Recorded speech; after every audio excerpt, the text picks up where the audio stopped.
নমস্কার সবাইকে, গল্পবন্ধন চ্যানেলে তোমাদের সবাইকে স্বাগত। আজকের গল্প হলো চুক্তির স্ত্রী। 7 নম্বর গলির এক চিলতে টিনের ছাউনি দেওয়া ছোট্ট বাড়িতে থাকে রিমঝিম। 18 বছর বয়সে সে পৃথিবীকে খুব একটা বুঝে উঠতে পারেনি, কিন্তু জীবনের ভারটা যেন ওর কচি কাঁধে আগুনের মতো লেগে আছে। বাবা মারা যাওয়ার পর সংসার, পড়াশোনা আর মায়ের ওষুধ সব মিলিয়ে জীবনটা একদম জট পাকানো। মা সব সময় বলে, মা তুই পড়াশোনা কর, বড় কিছু হবি। কিন্তু সংসার তো গল্প নয়। পেটের খিদে আর ওষুধের টাকার বাস্তবতা রিমঝিমকে প্রতিদিন হাসতে হাসতে গিলে ফেলতে হয়। ঠিক তক্ষুনি অকস্মাৎ ওই প্রস্তাব। এক সকালে গ্রামের মাটিতে ধুলো উড়িয়ে দাঁড়িয়ে যায় একটি কালো গাড়ি। তার ভেতর থেকে নামেন গ্রামের বড় ব্যবসায়ী দেবদাস সেনগুপ্ত। মায়ের সামনে এসে সে বলে, আপনার মেয়েকে আমাদের ছেলে অদৃত্যের সঙ্গে চুক্তি অনুযায়ী 1 বছরের জন্য বিয়ে দিতে হবে। মা হতবাক। রিমঝিমের বুক ধক করে ওঠে।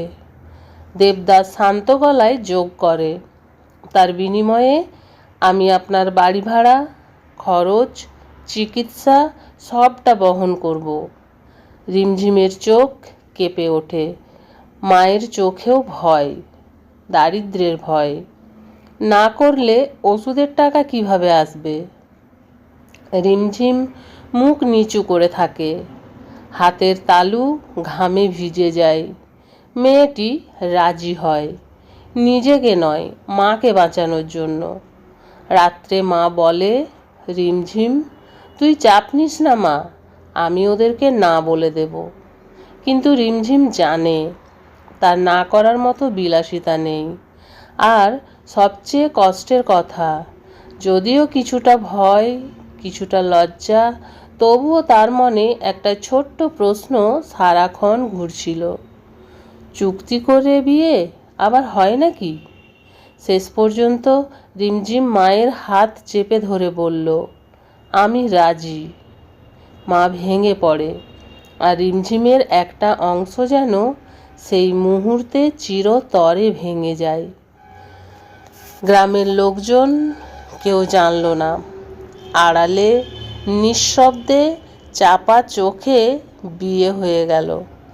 অদৃত্য দেবদাসের ছেলে রিমঝিমকে দেখে প্রথম কথাই বলেছিল, আমি এটা আমার ঠাকুমার ইচ্ছার জন্য করেছি, কোনো অনুভূতি আশা করো না। সেই শুনে রিমঝিম শুধু মাথা নেড়ে দাঁড়িয়ে থাকে। বিয়ে শেষ হলে দুপাশের লোকজন ছড়িয়ে যায়। সাজঘরের আয়নায় রিমঝিম নিজের মুখ দেখে। চোখের নিচে ভয়, অনিশ্চয়তা আর অদ্ভুত এক নীরব দুঃখ। আজ তার জীবনে প্রথমবার ভাগ্য যেন তাকে নিজের হাতে লিখতে দেয়নি।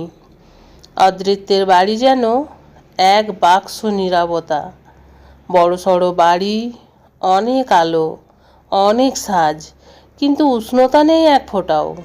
রিমঝিমকে দরজা পেরোতেই অদৃত্য যেন নির্লিপ্ত সুরে বলে, এটা তোমার ঘর, আমাদের মধ্যে কোনো সম্পর্ক থাকবে না।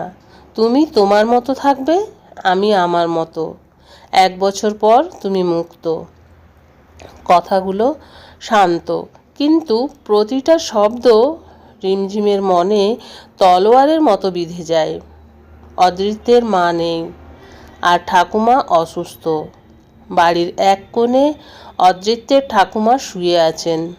তার চোখে রিমঝিমকে দেখে অন্যরকম মায়া। ঠাকুমা ধীরে বলেন, বৌমা তুমি এসেছো এ বাড়িতে, তোমার ওপর আমার আশীর্বাদ থাকলো। এই একটা কথাই রিমঝিমের বুকটাকে নরম করে দেয়, কারণ বিয়ের পর এই প্রথম কেউ তাকে বৌমা বলে ডেকেছে। কিন্তু অদৃত্য সেই মুহূর্তে রিমঝিমের পাশে এসে বলে, এসব দেখিয়ে লাভ নেই, এটা চুক্তি, সম্পর্ক নয়। রিমঝিম মুখ নিচু করে ফিরে আসে নিজের ঘরে। তার কান্না আসে, কিন্তু সে কান্না আড়াল করে রাখে, কারণ তার জীবনে অভিমান করারও তো সুযোগ নেই। কিছুদিন পর এক রাতে খাবার টেবিলে রিমঝিম চুপচাপ ভাত খাচ্ছিল। ঠাকুমা পাশ থেকে বলে, বৌমা, নিজের হাতেই একটু পরিবেশন করো নাতিটাকে। রিমঝিম লজ্জা সংকোচ নিয়ে অদৃত্যের সামনে খাবার বাড়িয়ে দেয়। অদৃত তখন ঠান্ডা গলায় বলে, আমি কারো সহানুভূতি চাই না, আর তুমি আমার জীবন নিয়ে যতটা দূরে থাকবে আমার পক্ষে ততটাই ভালো হবে। এই কথায় ঠাকুমার মুখটা মলিন হয়ে যায়, আর রিমঝিমের গলায় জমে থাকা ভাতটা হঠাৎই কাঁটার মতো আটকে যায়। রিমঝিম গ্রামের সাধারণ পরিবারের মেয়ে। সে নরম গলায় কথা বলে, অল্প হাসে।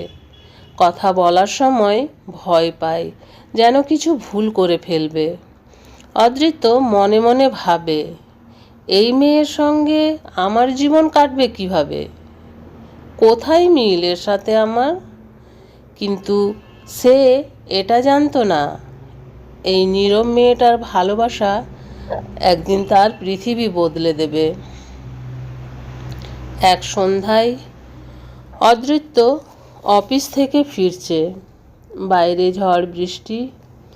অদৃত্যের শরীর ভিজে, একদম কাঁপছে। তখন রিমঝিম উঠে এসে চুপচাপ তোয়ালে এগিয়ে দিয়ে বলে, এই নাও, সর্দি লাগবে।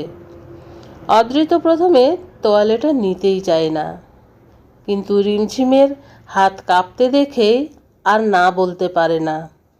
এটাই অদৃত্যের জীবনে রিমঝিমের দেওয়া প্রথম যত্ন, আর তার মনে প্রথমবার অদ্ভুত একটা অনুভূতি কাঁপন তোলে। কিন্তু সেই আলোটা বেশিক্ষণ থাকে না।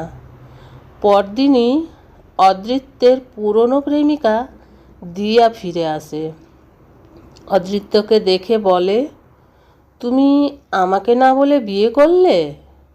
রিমঝিম দূর থেকে সব দেখে। তার বুকের ভেতর যেন হাওয়াটা থেমে যায়। অদৃত্য রিমঝিমের নাম নিচ্ছেই না, কারণ সে জানে এই বিয়ে তো চুক্তির। এখানে রিমঝিমের কোনো অধিকার নেই। রিমঝিম ঠোঁটে হাসি টেনে নেয়, কিন্তু তার চোখের ভেতরটা কেঁদে যায়। গল্পটি তোমাদের কেমন লাগছে অবশ্যই কমেন্ট করে জানিও। গল্পের পরবর্তী পর্বে কোন নতুন মোড় আসতে চলেছে সেটা জানার জন্য আমার চ্যানেলটি সাবস্ক্রাইব করে আমার চ্যানেলের সাথে থেকো।